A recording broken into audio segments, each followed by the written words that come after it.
بسم اللہ الرحمن الرحیم رب زدنی علما۔ إن الحمد لله نحمده ونستعينه ونستغفره ونؤمن به ونتوكل عليه ونعوذ بالله من شرور أنفسنا ومن سيئات أعمالنا من يهده الله فلا مضل له ومن يضلل فلا هادي له وأشهد أن لا إله إلا الله وحده لا شريك له وأشهد أن محمدا عبده ورسوله فإن خير الحديث كتاب الله وخير الهدي هدي محمد صلى الله عليه وسلم وشر الأمور محدثاتها وكل محدثة بدعة وكل بدعة ضلالة وكل ضلالة في النار. قال الله تبارك وتعالى في القرآن المجيد والفرقان الحميد بعد أن أقول أعوذ بالله السميع العليم من الشيطان الرجيم من حمزه ونفخه ونفسه. يا أيها الناس اتقوا ربكم الذي خلقكم من نفس واحدة وخلق منها زوجها وبث منهما رجالا كثيرا ونساء واتقوا الله الذي تساءلون به والأرحام إن الله كان عليكم رقيبا. يا أيها الذين آمنوا اتقوا الله حق تقاته ولا تموتن إلا وأنتم مسلمون. يا أيها الذين آمنوا اتقوا الله وقولوا قولا سديدا يصلح لكم أعمالكم ويغفر لكم ذنوبكم ومن يطع الله ورسوله فقد فاز فوزا عظيما.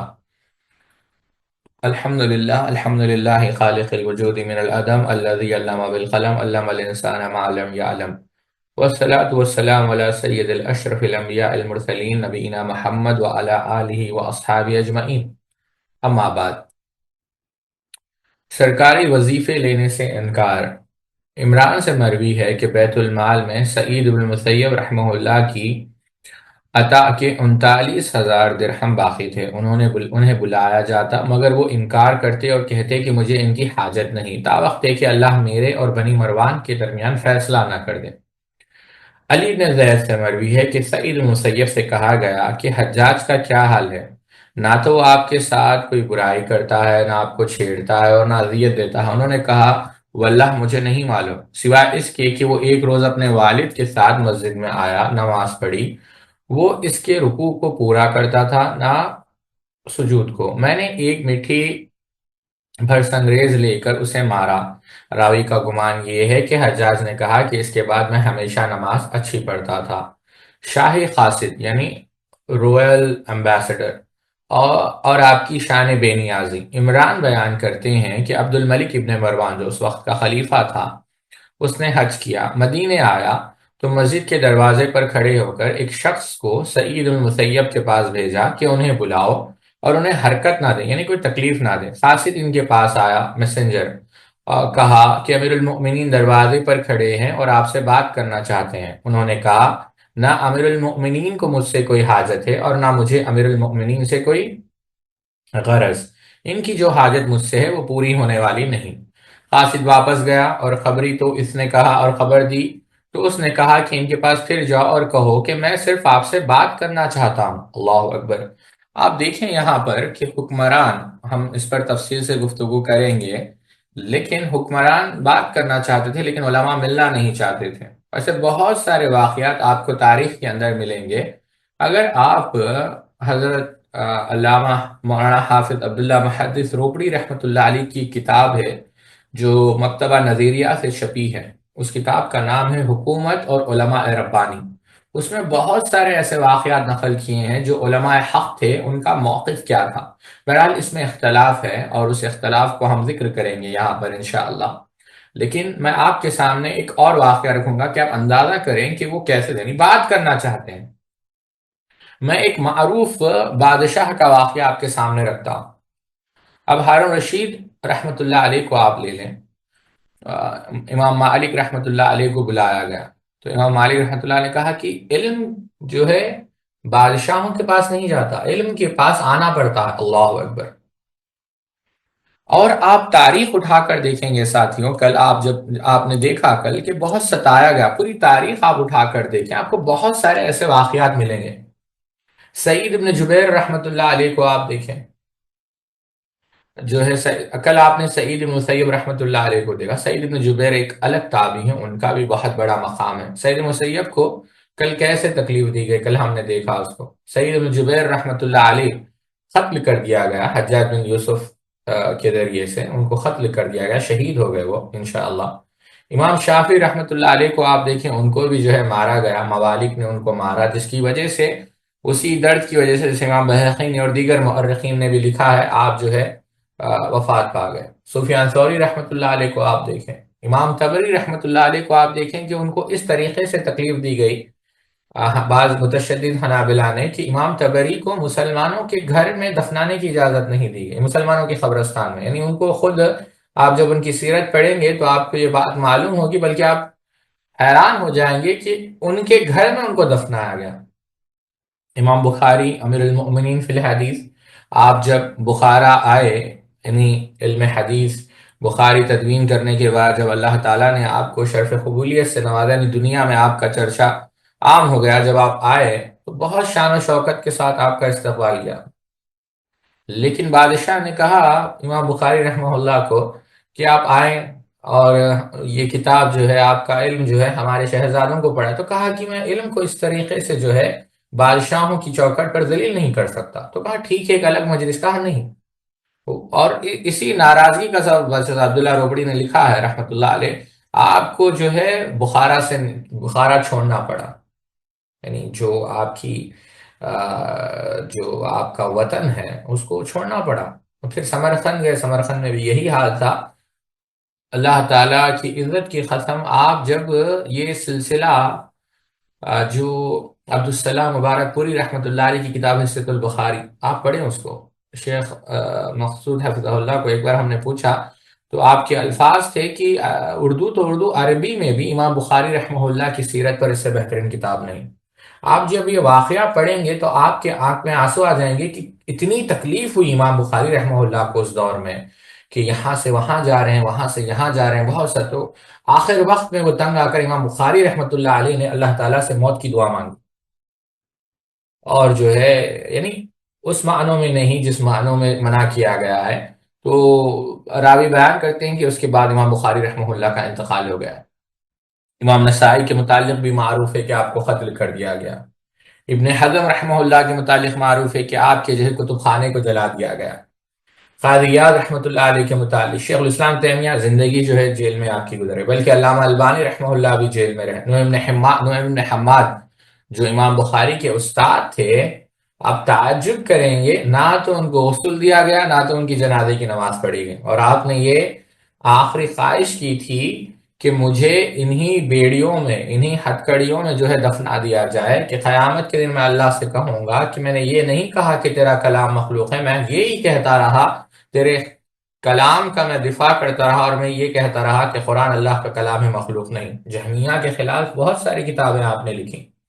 آپ یہ دیکھیں گے تو اہل علم ہمیشہ دین پر ثابت قدم رہے، اور بہت ساری مثالیں، جب ہم نے استقامت کا جو محاضرہ تھا اس میں بہت ساری مثالیں ہم نے آپ لوگوں کے سامنے پیش بھی کی۔ بات یہ عرض کر رہا تھا ساتھیوں، ہارون رشید کو آپ دیکھ لیں، بڑا معروف بادشاہ ہے، یعنی کوئی معمولی بادشاہ نہیں تھا۔ آپ اس سے اندازہ کریں، ایک چوتھائی، یعنی آلموسٹ 25% آف دا ارتھ، یعنی اتنی جو ہے اس کی سلطنت تھی۔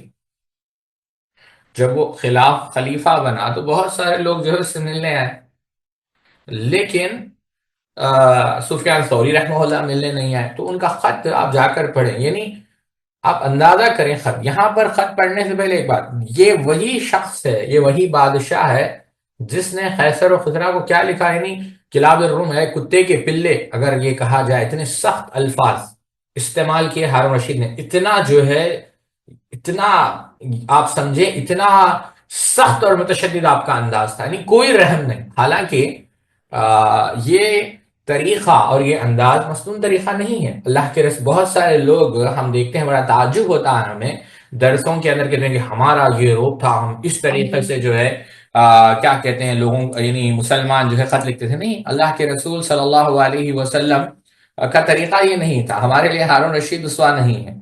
اللہ کے رسول صلی اللہ علیہ وسلم نے جب خط لکھے بادشاہوں کو، بڑے ادب سے آپ نے نام لیا۔ بہرحال ہارون رشید کا یہ انداز تھا، یعنی آپ یہ سمجھے کہ ہارون رشید جو ہے اتنا جو ہے ان کا روپ تھا۔ لیکن دیکھیں سفیان ثوری رحمہ اللہ کو خط انہوں نے کیسے لکھا، اگر اس کا ترجمہ کیا جائے جو عبداللہ روبڑی رحمہ اللہ نے نقل کیا ہے، وہ کہتے ہیں اللہ کے بندے، مومنوں کے امیر ہارون رشید کی طرف سے اس کے بھائی سفیان ثوری کے لیے، برادرم، اللہ تبارک و تعالیٰ نے مسلمانوں کے درمیان بھائی چارہ قائم کر دیا ہے۔ میں نے بھی آپ کو اپنا بھائی مان لیا ہے، اور میں نے اس بھائی چارے کی رسی کو نہیں توڑا اور نہ آپ کی محبت کو چھوڑا۔ میرا دل افضل محبت کے جذبات سے معمور ہے۔ ابو عبداللہ، میرے اور آپ کے بھائیوں میں سے کوئی نہیں رہا، سب میری ملاقات کو آئے اور آ کر بادشاہی کی مبارکباد دی۔ میں نے خزانوں کے منہ کھول دیے اور انہیں قیمتی گرانہ عطیت یعنی قیمتی تحفے عنایت کیے، مالا مال کر دیا۔ میرا دل خوش ہو گیا اور میری آنکھیں ٹھنڈی ہو گئی، لیکن آپ کی پیشکش میں مجھ سے دیر ہو گئی کیونکہ آپ تشریف ہی نہیں لائے۔ میں یہ خط آپ کی خدمت میں بڑے شوق سے لکھ رہا ہوں۔ آپ کو معلوم ہے کہ مومن کی زیارت اور اس کی ملاقات کی کتنی فضیلت ہے، اس لیے میرا یہ خط جب آپ کو ملے تو بہت جلد تشریف لائے۔ اب یہ خط ہے کس کا؟ ہارون رشید کا۔ اب یہ خط جب سفیان ثوری رحمہ اللہ کے پاس پہنچا تو سفیان ثوری رحمہ اللہ کوفہ کی جامع مسجد میں تھے، اور یہ جب خط آپ کی طرف دیا گیا تو آپ نے جو ہے جیسا یہ خط پکڑا تو آپ کے جو ہاتھ تھے کانپنے لگے، اور آپ نے اس کو کہا کہ اسے کیا کہتے ہیں، اسے مروڑ کر یعنی لوٹ پوٹ کر کر کہا کہ اس کو پھینک دو، یعنی تم میں سے کوئی اٹھ کر پڑھو، میں خدا سے جو ہے اس چیز کو چھونے سے معافی مانگتا ہوں جس جیسے کسی ظالم کے ہاتھ میں چھوا ہو، یعنی ظالم نے چھوا ہو تو میں جو ہے خدا کی پناہ مانگتا ہوں۔ تو جب یہ پورا خط سفیان ثوری رحمہ اللہ نے کہا، اس ظالم کو اس کی پشت پر جواب لکھ دو، اگر یہ کاغذ حلال کی کمائی کا ہے تو اس کے جزائے خیر سے مل جائے گا، اور اگر حرام کی کمائی کا ہے تو اس کے ساتھ دوزخ میں جائے گا۔ ہمارے پاس کسی ظالم کی دی ہوئی چیز نہیں رہنی چاہیے جو ہمارے دین اور ہمارے مذہب کو فاسد کر دے۔ اب سفیان ثوری رحمہ اللہ نے اسی پر جواب لکھا۔ کیا لکھا؟ میں یہ خط گنہگار بندے سفیان ثوری کی طرف سے مغرور بندے ہارون رشید کی جانب، جس سے ایمان کی حلاوت زائل ہو چکی ہے، میں یہ خط اس لیے لکھ رہا ہوں کہ تجھے بتا دوں کہ میں نے تیری رسی کو توڑ دیا ہے اور تیری محبت کو خطا کر دیا ہے، کیونکہ تو نے اپنے خط میں مسلمانوں کے بیت المال کو ناحق لٹانے اور بے محل خرچ کرنے اور اتنے پر بھی راضی نہ ہونے کا اقرار کیا ہے، اور پھر اتنی دور بیٹھے ہوئے خط کے ذریعے تو مجھے گواہ بناتا ہے۔ سن لے کہ میں اور میرے یہ بھائی جو اس وقت میرے پاس موجود ہے اور اس وقت تیرے خط کو انہوں نے پڑھا ہے، ہم سب کل قیامت کے دن خدائے جبار کے سامنے تیرے خلاف گواہی دیں گے۔ ہارون، تو نے مسلمانوں کی رضامندی کے بغیر بیت المال لٹا دیا، کیا تیرے اس فعل سے وہ لوگ خوش ہوں گے جن کی تالیف قلوب کی ضرورت ہے، اور جو اللہ کے راستے میں جہاد کرتے ہیں اور جو مسافر ہیں؟ کیا حاملین قرآن، اہل علم، بیوہ عورتیں اور یتیم بچے تیرے اس فعل کو پسند کریں گے؟ کیا تیری اس کرتوت سے تیری رعایت کی کوئی مخلوق راضی ہو سکتی ہے؟ ہارون، کیا قیامت کے دن جواب دینے اور سزا بھاگنے کے لیے تیار ہو جا، اور سمجھ لے کہ تو عدل و انصاف والے حاکم کے سامنے کھڑا ہوگا، یعنی اللہ کے سامنے۔ علم و زہد کی حلاوت، قرآن کی لذت اور نیکیوں کی صحبت تو نے زائل کر دیا، ظالم بننے اور ظالموں کا امام کہلانے کو پسند کر لیا، اس لیے تو مصیبت میں مبتلا کیا جائے گا۔ ہارون، تو بخت پر بیٹھتا ہے، تخت پر بیٹھتا ہے، ریشمی لباس پہنتا ہے، دروازے کے سامنے پردے چھوڑ کر پروردگار عالم سے مشابہت اختیار کرتا ہے، اور اس پر بس نہیں کرتا، دروازے اور پردے سے باہر ظلم کرنے والے سپاہی بٹھا رکھے ہیں جو لوگوں کو شراب پینے پر پیٹتے ہیں اور خود شراب پیتے ہیں، زنا کرنے والوں کو سنسار کرتے ہیں اور خود زنا سے باز نہیں آتے، چور کا ہاتھ کاٹ ڈالتے ہیں لیکن خود چوری کرتے ہیں۔ لوگوں پر یہ احکام جاری کرنے سے پہلے کیا تجھ پر اور ان پر یہ احکام جاری نہیں ہوتے؟ کل ہارون کیا حال ہوگا جبکہ خدا جبار و قہار کا منادی پکارے گا، ظالموں کو اور جن پر انہوں نے ظلم کیا ہے ان کو لاؤ۔ کہا، میں ظلم کرنے والے اور ان کے عوان و انصار اس وقت بارگاہ عدالت میں تو پیش کیا جائے گا، تیرے ہاتھ گردن سے باندھے ہوں گے جن کو تیرے عدل و انصاف کے سوا کوئی چیز نہ چھڑا سکے گا، ظالم تیرے پیچھے پیچھے ہوں گے اور تم کا امام پیشوا بنا ہوا دوزخ کی طرف جا رہا ہوگا۔ گویا اے ہارون، میں تجھے اس حالت میں دیکھ رہا ہوں تو اپنی نیکیوں کو غیر کے ترازو میں ڈالے گا، اور غیر کی برائیوں تیرے ترازو میں ڈالی جائے گی جو تیری برائیوں سے بھی زیادہ ہوں گی۔ مصیبت پر مصیبت ہوگی، تاریکی پر تاریکی ہوگی۔ میری نصیحت کو ذہن نشین کر، اور جو نصیحت میں نے تجھے کی ہے اسے قبول کر، اور جان لے کہ میں نے نصیحت کرنے میں کوئی کسر باقی نہیں رکھی۔ ہارون، اپنی رعایت کے معاملے میں خدا سے ڈر اور امت محمدیہ صلی اللہ علیہ وسلم کی نگہداشت کر، ان پر اچھے طریقے سے خلافت کر۔ سمجھ لے کہ خلافت اگر کسی کے پاس رہی تو تجھ تک نہ پہنچتی اور تیرے پاس اس سے بھی دور کے پاس چلی جائے گی۔ یہ دنیا اس طرح یکے بعد دیگر دنیا داروں میں منتقل رہتی ہے، ان میں سے ایسی بھی جو نفع بخش شے کا انتظام کر لیتے ہیں، اور وہ بھی ہے جو دنیا اور آخرت دونوں جگہ نقصان میں رہتے ہیں۔ ہارون، میرا خیال ہے کہ تو ان لوگوں میں سے ہے جو دنیا اور آخرت میں نقصان والے ہیں۔ میں اس کے بعد میرے پاس کبھی خط نہ لکھنا، ورنہ میں جواب نہ دوں گا۔ السلام علیکم ورحمۃ اللہ وبرکاتہ۔ اب یہ خط، یہ جواب ہارون رشید کو سفیان ثوری رحمہ اللہ نے لکھا۔ جب یہ خط ہارون رشید رحمہ اللہ کے پاس پہنچا اور خاصد پڑھنے لگا تو ہارون رشید رحمۃ اللہ علیہ کی آنکھوں سے جو ہے آنسو جاری ہو گئے اور ہچکیاں جو ہے آپ کو آنا شروع ہو گئی۔ تو خاصد نے کہا، امیر المومنین، سفیان نے آپ پر بہت جرت کی ہے، اگر آپ اسے لوہے کی زنجیروں میں باندھ کر قید میں ڈال دیں تو دوسروں کو عبرت ہوگی۔ تو امیر المومنین ہارون رشید رحمۃ اللہ نے کہا، دنیا کے بندوں، اس خیال کو چھوڑ دو۔ مغرور وہ ہے جسے تم نے غافل بنا دیا، بدبخت وہ ہے جسے تم نے ہلاک کر دیا، اور سفیان اکیلا ایک جماعت کی حیثیت رکھتا ہے، تم اسے اس کی حالت پر رہنے دو۔ ہارون رحمۃ اللہ علیہ ہمیشہ جو ہے اس خط کو اپنے پاس رکھتے، اور کہا جاتا ہے کہ ہر نماز کے بعد اس خط کو پڑھ لیا کرتے۔ بتانا مقصد یہ ہے ساتھیوں کہ جو اہل علم تھے وہ اس سے بھاگتے تھے، اور اس میں اختلاف ہے۔ اختلاف کیا ہے وہ بھی میں ذکر کرتا ہوں، لیکن بات دوسری طرف نہ جائیں۔ ایسی بہت ساری مثالیں آپ کو مل جائیں گی، لیکن ایک مثال میں نے صرف آپ کے سامنے پیش کی۔ تو بات یہ عرض کر رہا تھا، عمران بیان کرتے ہیں جیسا ہم نے دیکھا، تو مجھے حکم بتاؤ کہتے ہیں کہ عبد الملک ابن مروان آئے، اس پر خاصد نے ان سے کہا کہ اگر المؤمنین سے آپ کے بارے میں مجھے حکم نہ دیں تو میں بغیر آپ کے سر لیے نہ جاتا، یعنی میں آپ کی گردن مار دیتا۔ آپ بار بار امیر المومنین بھیج رہے ہیں اور آپ کہہ رہے ہیں کہ نہیں آئیں گے۔ سعید نے کہا، اگر وہ بھلائی کرنا چاہتے ہیں تو وہ تمہارے لیے ہیں، یعنی میری طرف سے تمہارے ساتھ ہی بھلائی کریں، اور اگر وہ اس کے سوا کچھ کرنا چاہتے ہیں تو میں اپنی گرہ نہ کھولوں گا۔ قاعدہ تھا کہ کم روا زانوے کے درمیان رومال کو لپیٹ کے باندھ لیتے تھے کہ اس سے بیٹھنے میں سہارا ملتا، یعنی ملاقات تا وقت ایک نے جو فیصلہ کرنا ہے وہ نہ کر لے۔ خاصد اس کے پاس آیا اور آگاہ کیا، اس نے کہا، ابو محمد پر اللہ کی رحمت ہو، انہوں نے مجھ سے سختی کی وجہ سے انکار کیا، یعنی نہیں ملے۔ امر بیان کرتے ہیں کہ جب ولید ابن عبد الملک، یہ دوسرے یعنی ولید ابن عبد الملک جو ہے عبد الملک ابن مروان کے بیٹے ہیں، وہ خلیفہ ہوئے تو مدینہ آئے۔ مسجد میں ایک شیخ کو دیکھا کہ لوگ ان کے پاس جمع ہیں، پوچھا یہ کون ہے؟ لوگوں نے کہا کہ سید مسیب ہے۔ جب وہ بیٹھ گیا تو انہوں نے بلایا، اگلے صفحے پر جائیں۔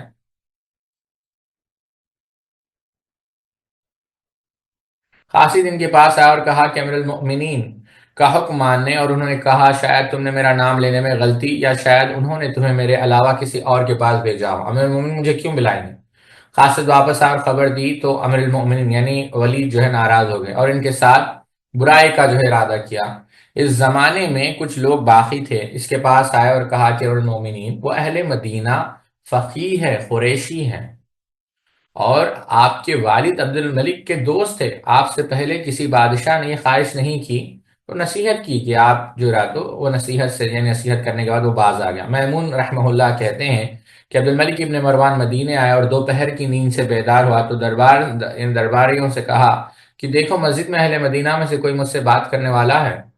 گئے تو دیکھا اتفاق سے سید مسیب اپنے حلقے میں تھے۔ وہ ایسے مقام پر کھڑا ہوا جہاں سے سعید اسے دیکھتے تھے، اس نے آنکھ اور انگلی سے ان کی طرف اشارہ کیا، پھر پلٹا، مگر سعید رحمہ اللہ نے حرکت نہ کی اور نہ ان کے پیچھے روانہ ہوئے۔ اس نے کہا مجھے معلوم ہوتا کہ وہ میرا اشارہ سمجھ گئے، یعنی آپ نہیں ملتے تھے۔ ولید کے ساتھ ملنے سے انکار۔ درباران ان کے قریب آیا اور دوبارہ اشارہ کیا، پھر کیا کہ آپ دیکھتے نہیں کہ میں آپ کی طرف اشارہ کرتا ہوں؟ انہوں نے کہا کہ تمہیں کیا کام ہے؟ اس نے کہا میرے المؤمنین بیدار ہوئے عبد الملک ابن مروان اور مجھ سے کہا کہ مسجد میں دیکھو کوئی مجھ سے بات کرنے والا ہے، آپ ان کو حکم مانیے۔ پوچھا کیا اس نے تمہیں میرے پاس بھیجا؟ اس نے کہا نہیں، البتہ یہ کہا کہ جاؤ اور دیکھو اہل مدینہ میں سے کوئی ہم سے بات کرنے والا ہے، تو میں نے آپ سے زیادہ خوش حیبت یعنی خوش شیت یعنی خوش اخلاق، خوش مزاج یعنی صاحب ظرف کسی کو نہیں دیکھا۔ سعید نے کہا جاؤ اور اسے خبر دو کہ میں اس سے بات کرنے والوں میں سے نہیں ہوں۔ پھر کہ مجھے تو بڑایا پاگل، تو درباری نے سمجھا کہ بھئی وقت کا بادشاہ جو ہے بلا رہا ہے، خلیفہ بلا رہا ہے اور یہ بات کرنے کی طرح نہیں ہے، بوڑھا پاگل ہے۔ عبد الملک کے پاس آیا اور اس سے کہا کہ میں نے مسجد میں سوائے ایک بڈھے کے کسی اور کو نہ پایا جس کی طرف میں اشارہ کیا گیا، مگر وہ کھڑا نہیں ہوا۔ میں نے اس سے کہا کھڑا نہیں ہوا، اللہ اکبر۔ امام ذہبی رحمۃ اللہ علیہ نے سیرہ النبلاء میں ایک عجیب و غریب واقعہ نقل کیا ہے۔ سبحان اللہ، طاؤس ابن کیسان رحمۃ اللہ علیہ، جن کا ذکر ہم نے پچھلی مجلس میں بھی کیا، جو بہت بڑے اصل میں فارس سے تھے لیکن صحابہ سے علم حاصل کیا، بلکہ ابن عباس رضی اللہ تعالیٰ عنہ کہتے تھے کہ میری یہ امید ہے، بلکہ میرا یہ ظن ہے کہ طاؤس جو ہے اہل جنت میں سے ہے، اور میں ذکر کیا تھا نا ان کا۔ تو طاؤس رحمۃ اللہ علیہ کے متعلق امام ذہبی رحمۃ اللہ علیہ نے سیرۃ النبلاء کے اندر ایک عجیب واقعہ نقل کیا کہ یہی عبد الملک کے بیٹے تھے ہشام۔ ہشام بن عبد الملک جو ہے ایک دفعہ مکہ گئے، اور انہوں نے کہا کہ اگر کوئی صحابی زندہ ہے تو انہیں لاؤ، ہم گفتگو کرنا چاہتے ہیں۔ تو ان سے کہا گیا کہ امیر المؤمنین تمام صحابہ گزر چکے ہیں۔ کہا کہ کوئی تابعی ہے، ان کا خلیفہ ہے؟ تو کہا ہاں، طاؤس یمانی ہے۔ تو طاؤس الیمانی کو بلایا گیا۔ تو جب ہشام کے دربار میں طاؤس الیمانی آئے تو انہوں نے اپنے جوتے اتارے، اور جو شاہی، جو کیا کہتے ہیں، جو کارپیٹ ہوتا ہے نا، نہیں کیا کہتے ہیں اسے اردو میں، جو ایک جس پر جو چل تو شاہی کارپیٹ پر، یوں سمجھا کہ رویل کارپیٹ پر، یعنی اس پر جو ہے آپ نے چپل رکھ دی اپنے، اور شاہ عبد الملک کو نہ سلام کیا، اور جب سلام بھی کیا تو سلام کیا لیکن امیر المؤمنین نہیں کہا، کہا کہ السلام علیکم ہشام، اور نہ ہی کنیت سے جو ہے ان کا ذکر کیا، اور ہشام کے جو ہے بازو جا کر وہ بیٹھ گئے اور کہا کہ ہشام کیسے ہو؟ اب آپ سوچیں، اندازہ کریں، ہشام اس وقت کے بہت بڑے سردار ہیں، یوں سمجھے صاحب اقتدار ہیں، ان کو بہت غصہ آیا، اتنا غصہ آیا کہ ابن حجر نے لکھا ہے کہ وہ طاؤس رحمۃ اللہ علیہ کو قتل کرنا چاہتے تھے۔ تو پھر بھی ہشام نے پوچھا کہ کیوں ایسا سلوک کر رہے ہیں؟ تو امام طاؤس نے پوچھا کہ میں نے کیا کیا؟ تو ان کو اور غصہ آ گیا، ارے تم نے جوتے نکالے، میرے شاہی جو ہے ان کپڑوں پر جو ہے تم نے رکھ دیا، اور تم نے نہ میرا ہاتھ چوما، نہ تم نے مجھے امیر المؤمنین کہہ کر سلام کیا، نہ تم نے کنیت سے میرا نام لیا، بلکہ تم نے کنیت سے میرا ذکر کیا، بلکہ تم نے میرا نام لیا، اور پھر تم آئے اور میرے بازو بیٹھ گئے اور میری اجازت بھی نہیں لی، اور پوچھ رہے ہو کہ ہشام تم کیسے ہو؟ اللہ اکبر۔ اللہ جو ہے دیکھیں آپ کیسے علماء تھے۔ طاؤس رحمۃ اللہ علیہ نے کہا جہاں تک جوتے نکالنے کی باری ہے، اور آپ کی جو ہے مجلس میں یا پھر آپ کے دربار میں رکھنے کی یہ جو جرم آپ کہہ رہے ہیں، میں 5 وقت نماز پڑھتا ہوں، اور مسجد میں جانے سے پہلے جو ہے میں 5 وقت جو ہے جوتے نکالتا ہوں، اور جب میں جوتے نکالتا ہوں اور مسجد میں رکھتا ہوں تو اللہ تعالیٰ نہ مجھے عذاب دیتا ہے نہ مجھ سے ناراض ہوتا ہے۔ جہاں تک یہ ہے کہ میں نے آپ کا ہاتھ نہیں چھوما، تو سیدنا علی رضی اللہ تعالیٰ عنہ کے قول کے مطابق آدمی یا اپنی بیوی کا ہاتھ چومتا ہے، یعنی شوہر کا، بیوی شوہر، یا اپنے جو ہے کیا کہتے ہیں اولاد کا۔ سیدنا علی کی یہی رائے تھی، اس وجہ سے میں نے آپ کا ہاتھ نہیں چوما۔ جہاں تک امیر المؤمنین کا تعلق ہے تو بہت سارے مسلمان آپ کی حکومت سے ناراض ہے، وہ آپ کو امیر نہیں مانتے، میں جھوٹ نہیں کہنا چاہتا تھا، اس وجہ سے میں نے آپ کو امیر المؤمنین نہیں کہا۔ جہاں تک کنیت کا تعلق ہے، اللہ نے اپنے اولیاء کا، اپنے انبیاء کا جب ذکر کیا تو کیا کہا؟ یا داؤد، یا یحییٰ، یا عیسیٰ، لیکن جب دشمنوں کا ذکر کیا تو ابو لہب، ہے کہ نہیں؟ تبت یدا ابی لہب، یعنی تو تو اسی لیے میں نے آپ کا نام لے کر ذکر کیا۔ جہاں تک یہ ہے کہ آ کر بیٹھ گئے تو میں نے کہا کہ لوگ سیدنا علی رضی اللہ تعالیٰ عنہ سے ہم نے سنا، سیدنا علی نے کیا کہا کہ اگر تم اہل جنت میں کسی کو دیکھنا چاہتے ہو تو دیکھو کہ ان کے بعد یعنی کھڑے نہیں ہوں گے، لوگ بیٹھ جائیں گے، یعنی آپ سمجھیں آسانی سے۔ تو بہرحال یہ ایک بہت سارے، جب یہ جوابات انہوں نے دیے نا تو واقعہ لمبا ہے۔ بہرحال بات یہ عرض کر رہا تھا، ہشام جو ہے کافی متاثر ہوئے طاؤس ابن کیسان رحمۃ اللہ علیہ سے، اور اس کے بعد نصیحت بھی کی کہ ہم نے یہی ابو تراب یعنی سیدنا علی بن ابی طالب رضی اللہ عنہ سے سنا کہ جہنم کے اندر جو ہے بعض سانپ ایسے ہیں جو اونٹ کے برابر ہیں، اور بعض بچھو ایسے ہیں جو گدھے کے مانند ہیں، گدھے جتنے بڑے ہیں، اور وہ ان لوگوں کو تکلیف دیں گے، ایسے حکمرانوں کو، ایسے عمراء کو جو اپنی رعایا یعنی لوگوں کے ساتھ جو ہے عدل سے کام نہیں لیتے۔ بات یہ عرض کر رہا تھا، نہ کھڑے ہونے کا ذکر آیا تو طاؤس ابن کیسان رحمۃ اللہ علیہ کی بات یاد آ گئی۔ تو نظر کہ میں ان سے بات کرنے والوں میں سے نہیں، اور مجھ سے کہا کہ انہوں خبر دو کہ ابھی انہوں نے کہا سعید مسلم ہے، لہٰذا انہیں چھوڑ دو، یعنی بات نہیں کی۔ بنو امیہ کے بارے میں رائے ابو بکر سے مروی ہے کہ سعید مسیب سے جب بنی امیہ کے بارے میں دریافت کیا جاتا تو وہ کہتے کہ میں ان کے بارے میں وہی کہتا ہوں جو مجھ سے میرے رب نے کہلوایا۔ یعنی آپ دیکھیں یہاں پر بنو امیہ پر بد دعا نہیں کی، دعا کی، اور سورہ حشر کی دعا ہے اصل میں وہ، والذین جاؤ من بعدہم یقولون ربنا اغفر لنا ولاخواننا الذین سبقونا بالایمان ولا تجعل فی قلوبنا غلا للذین آمنوا ربنا انک رؤوف رحیم۔ اور یہ وہ ہے، یعنی ان لوگوں کے لیے بھی جو ان کے اگلوں کے بعد آئے، جو کہتے ہیں کہ اے ہمارے رب ہمیں اور ہمارے ان سب بھائیوں کو بخش دے جو ہم سے پہلے ایمان لائے ہیں، اور ہمارے دلوں میں اہل ایمان کے لیے کوئی بغض، کوئی نفرت، کوئی کینہ، کوئی کپٹ نہ رکھ، اے ہمارے رب تو بڑا مہربان اور رحیم ہے۔ میں بھی یہی دعا کس کے لیے کرتا ہوں؟ جو ہم سے پہلے گزر چکے ہیں، بنی امیہ کے لیے۔ اب بتائیے اس کا مطلب بنو امیہ ان کے نزدیک ایمان والے تھے یا کافر تھے؟ نعوذ باللہ من ذالک۔ بہرحال نماز کا اب یہاں پر نماز کا خصوصی شغف و اہتمام، اس موضوع پر جانے سے پہلے ساتھیوں ایک چیز جو میں یہاں پر ذکر کرنا چاہوں گا، اور میں چاہتا ہوں کہ آپ لوگ اس کو سمجھیں، کہ سلف میں اس مسئلے کو لے کر بہت اختلاف تھا کہ آیا حکمرانوں کے پاس جایا جائے یا نہیں جایا جائے، اور آپ کو بہت سارے احادیث اس میں ملیں گے، بہت سارے۔ ایک چیز میں اس میں ذکر کرنا چاہوں گا اور آپ اس پر غور سے کریں۔ مثال کے طور پر آپ کہیں گے احادیث اس باب میں، امام احمد ابن حنبل رحمۃ اللہ علیہ مسند احمد کے اندر نقل کرتے ہیں، عن ابی ہریرہ قال قال رسول اللہ صلی اللہ علیہ وسلم من اتی ابواب السلطان افتتن وما ازداد عبد من السلطان قربا الا ازداد من اللہ بعدا، اور کما قال النبی صلی اللہ علیہ وسلم، جو بادشاہوں کے، حکمران کے یعنی سلطان کے دروازے پر، اس کی چوکھٹ پر جائے گا نا تو اسے آزمایا جائے گا، وہ فتنے میں مبتلا ہوگا۔ جتنا آدمی، یعنی جتنا وہ جو ہے بادشاہ کے قریب ہوتا ہے، سلطان کے قریب ہوتا ہے، اتنا وہ اللہ تعالیٰ سے دور ہوتا ہے۔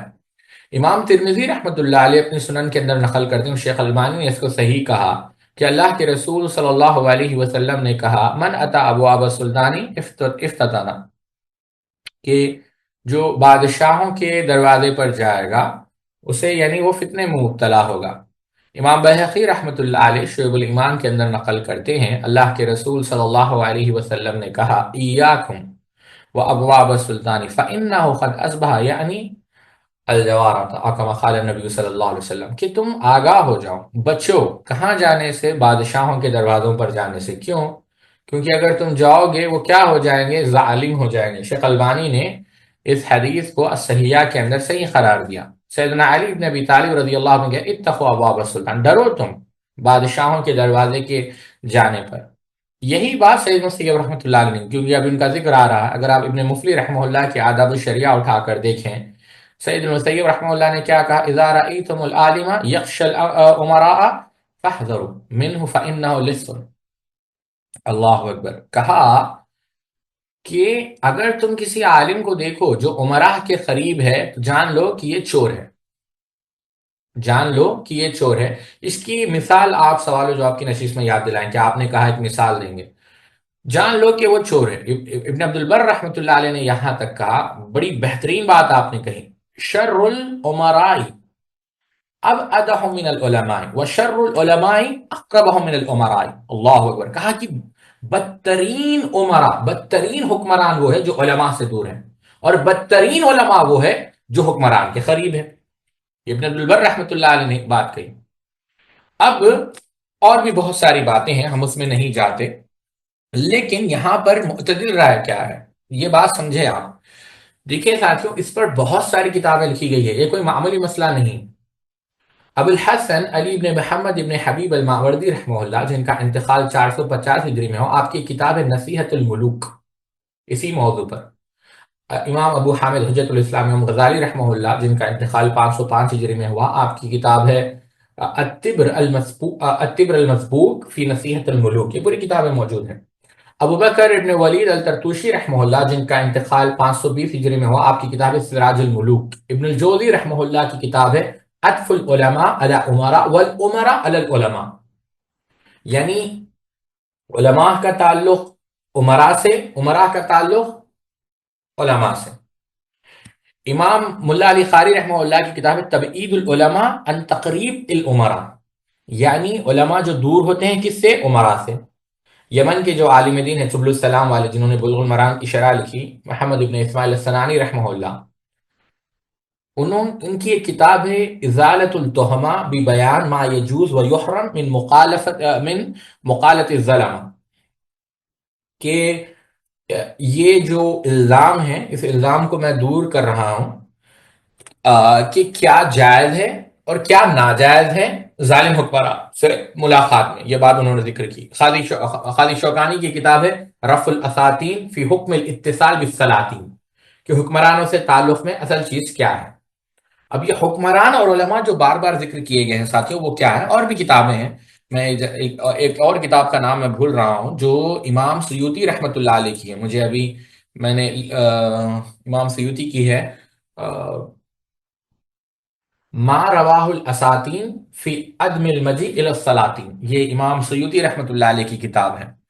تو بات یہ عرض کر رہا تھا کہ جو علماء اور امراء، اسکالرس اینڈ رولرس، ابن عبد البر رحمۃ اللہ علیہ بہجت المجالس میں کہتے ہیں کہ جو ملک اور جو دین ہے، یہ دو بھائی ہیں اور لازم و ملزوم ہیں.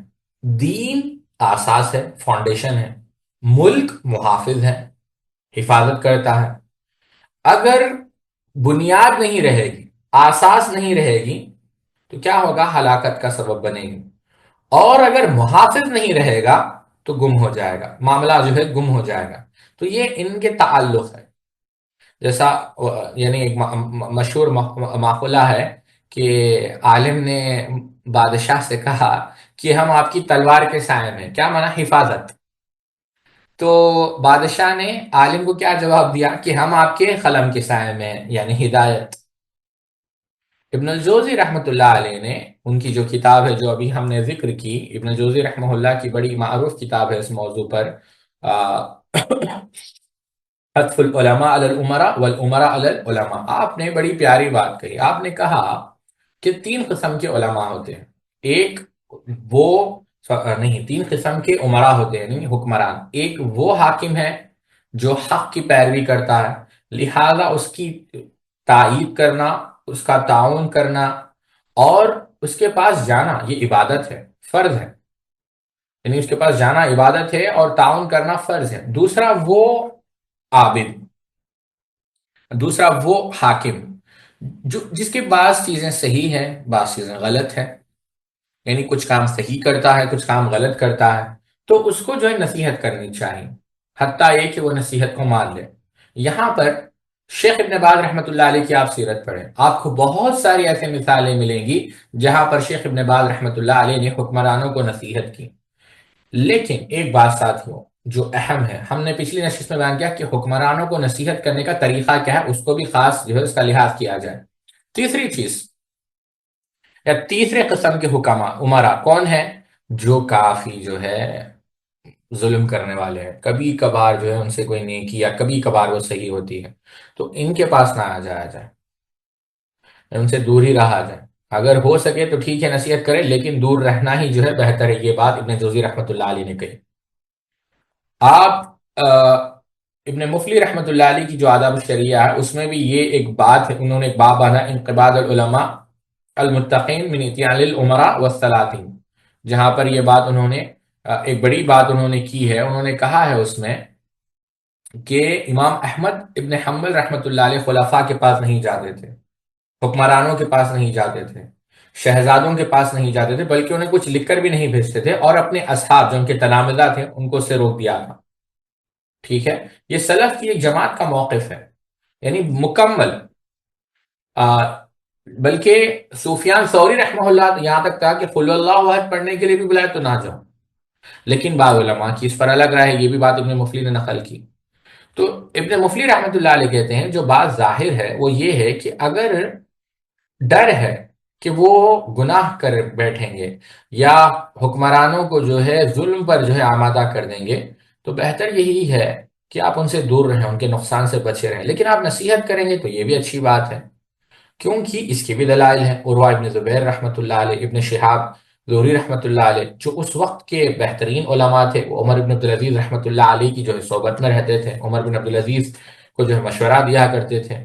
اور امام شعبی رحمۃ اللہ علیہ، قبیصہ ابن زؤیب رحمہ اللہ، حسن رحمہ اللہ، ابو زناد رحمہ اللہ، اوزائی رحمہ اللہ، امام شافعی رحمہ اللہ، یہ جو ہے حکمرانوں کی جو ہے زیارت کرتے تھے۔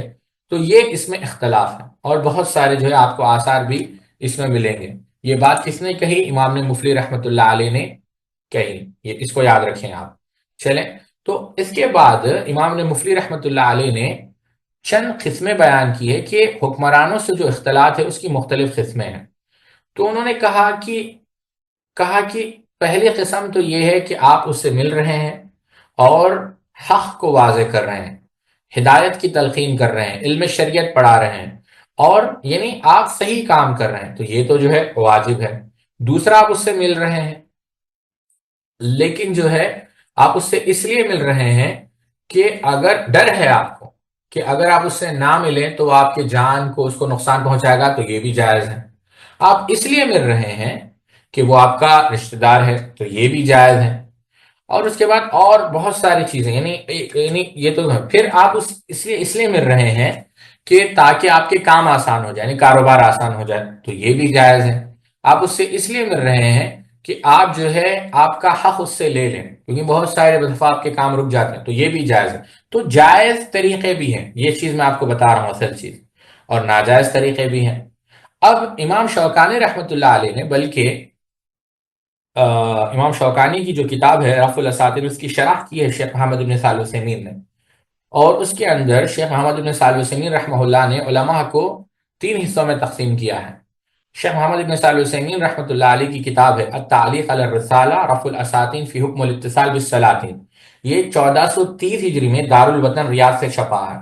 میں اب شیخ، یہ عربی میں ہے، اردو میں نہیں ہے، اور اسی لیے ہم ترجمہ کر کر آپ کو بتا رہے ہیں۔ تو شیخ محمد بن صالح العثیمین رحمۃ اللہ علیہ کہتے ہیں کہ 3 قسم کے علماء ہیں، کس اعتبار سے؟ حکمرانوں سے تعلق کے اعتبار سے۔ پہلے وہ ہے، شیخ محمد بن صالح العثیمین کہتے ہیں، جو حکمرانوں سے ملتے ہیں تاکہ امر بالمعروف و نہی عن المنکر کا جو ہے فریضہ انجام دے سکے، اور اللہ تعالیٰ کے حدود، اللہ تعالیٰ کی شریعت نافذ کرنے میں ان کا تعاون کر سکے۔ تو یہ جو ہے، چاہے وہ عالم، قاضی ہو، مفتی ہو، یہ ایسے ہے، یہ ظاہر سی بات، یہ اچھی چیز ہے۔ دوسرے وہ علماء ہیں جو ظلم پہ جو ہے، جیسا ہم نے فال آف بغداد میں دیکھا، ایسے لوگ جو بادشاہ کے ظلم میں جو ہے اس کا تعاون کرتے ہیں، جھوٹ کہتے ہیں کہ بھائی فلاں لوگ یہ کر رہے ہیں، فلاں لوگ یہ کر رہے ہیں۔ تو یہ جو ہے، یہ کیسے لوگ ہیں؟ یہ وہ لوگ ہیں جو کذاب ہیں، جھوٹے ہیں، اور بادشاہ کو ظلم پر آمادہ کر رہے ہیں۔ تیسرے وہ لوگ ہیں کہ جن کے پاس کوئی خاص موقف نہیں ہے، یوں سمجھے وہ نیوٹرل لوگ ہیں، اور حکمرانوں کے پاس اس لیے جاتے ہیں تاکہ ان کے قریب رہیں، حکمران ان سے راضی رہیں، حکمران سے جان پہچان رہے، اور بس ادھر ادھر کی باتیں کرتے ہیں، ایسی ویسی باتیں نہیں کرتے۔ تو شیخ عثیمین کہتے ہیں کہ یہ کیا ہے، یعنی بس ان کے بارے میں کیا کہا جا سکتا ہے، لیکن جو حق ہے یہ لوگ فریضہ انجام نہیں دے رہے ہیں۔ تو بہرحال اس پر شیخ عثیمین رحمۃ اللہ علیہ نے کلام کیا ہے۔ اصل چیز تو جو ذکر کر رہا تھا میں، ایسی بہت ساری چیزیں ہیں، اس کو آپ سمجھیں۔ ایک اور چیز جو میں یہاں پر ذکر کرنا چاہوں گا، جو ابراہیم باجس رحمہ اللہ نے کہی، جب انہوں نے یہی ابن جوزی کی کتاب کی تحقیق کی، انہوں نے کہا کہ حکمرانوں کو نصیحت کرنا یہ واجب ہے شریعت کے مطابق، اور یہی عقل کا تقاضا ہے۔ یہ بات انہوں نے کہی، اور بتانا مقصد یہ ہے ساتھیوں کہ اس کے اندر بہت سارے جو ہے اختلاف ہیں۔ آخری بات یہی کہوں گا، شیخ عبدالسلام برجس رحمۃ اللہ علیہ نے کہی کہ جو ہم نے علماء سے سیکھا، اور ہم نے علماء کو دیکھا کہ بہت سارے مشائخ اہل علم جو عمرا تھے ان کی زیارت بھی کرتے تھے، ان کے گھر بھی جاتے تھے، اور ان کو نصیحت بھی کرتے تھے، جیسے شیخ عبدالعزیز بن باز ہے، شیخ عبداللہ بن حمید ہے، اور ان سے پہلے بھی جو تھے شیخ محمد بن ابراہیم آل شیخ، شیخ سعد بن عتیق، شیخ سلیمان بن سحمان، شیخ عبداللہ بن عبدالعزیز الانقاری، یہ تو اعتدال یہی ہے ساتھیوں، ایسا نہیں ہے کہ مطلقاً حرام ہے یا مطلقاً جائز ہے، یہ مسئلہ میں آپ کو سمجھانا چاہتا ہوں۔ تو جب کبھی ایسے واقعات پڑے تو کنفیوز ہونے کی ضرورت نہیں ہے، یہ اصل چیز ہے کہ حکمرانوں سے جو تعلق ہے وہ بالکل ہے، جایا جائے، نصیحت کی جائے، لیکن نصیحت کرنے کا طریقہ ہے تو علماء کے دو گروہ ہیں اور اس میں اعتدال اختیار کرنا چاہیے۔ نہ حکمرانوں کے پاس مطلقاً نہ جانا مطلقاً حرام ہے نہ مطلقاً حلال، اس کے پاس جو شرائط ہے، جو شریعت نے جو احکامات، اہل علم نے جو تصریحات کی ہے، اس کو سامنے رکھا جائے۔ اللہ تعالیٰ سے دعا ہے اللہ رب العزت ہم سب کو کہنے سننے سے زیادہ عمل کرنے کی توفیق عطا فرمائے۔ سبحانک اللہم و بحمدک اشہد ان لا الہ الا انت استغفرک و اتوب الیک۔ السلام علیکم ورحمۃ اللہ وبرکاتہ۔